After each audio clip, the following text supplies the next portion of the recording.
Yeah, I can remember that. I'd had some food and I couldn't swallow. I got to the point where I couldn't swallow, and I couldn't even swallow water. And then I could feel my breathing getting like worse and worse. I can remember him coming back and saying like, "You've got Guillain-Barré syndrome, we think." And then they told me what I was to expect, really. I think they said something like 70% will end up in intensive care on breathing apparatus. And I was like, it scared me a bit. The next thing I can remember was about 4 or 5 doctors like around me when I was laid down, putting me to sleep. Then I came home, Googled it, found out what it was, and just thought, oh right, well I could end up with no son here. That was my first thoughts. Well, I thought I was going to die, to be honest with you.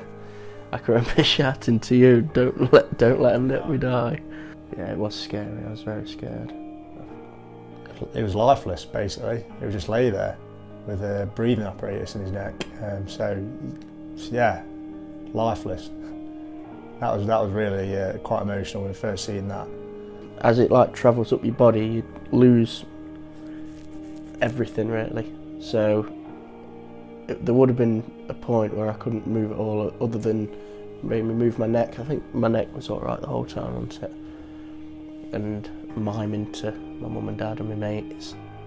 From then to now, it's just like an amazing recovery, isn't it? All the nurses helped, they got us all through it. Not just Dean, they got us through it as well.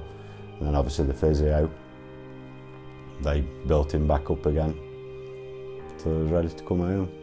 They basically saved my life, and they do it to a lot of other people as well.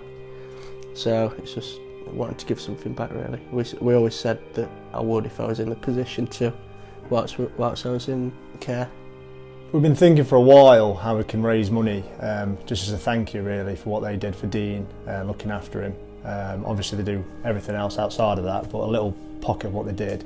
And we saw an opportunity to do a run, as some of us are into fitness and whatnot, and Dean suggested it originally, and we all got on board. So to raise money for Derby Hospital and the intensive care unit specifically, if we can. We're doing it just as a massive thank you to everybody at the NHS, because they basically saved my life and made me able to live a normal life again. And I just don't know how I can thank the staff. I just don't know how I can thank them, because what they've done, there is nothing, you can't praise them high enough, you can't. All of them. Like I say, Vicky, the pain nurse, and the blood people, everybody. They're all absolutely brilliant. They all played the part that Dean came home, which was what everybody wanted, obviously. We all wanted him to come home. At certain points we didn't think he was going to, but you know, they got him through it.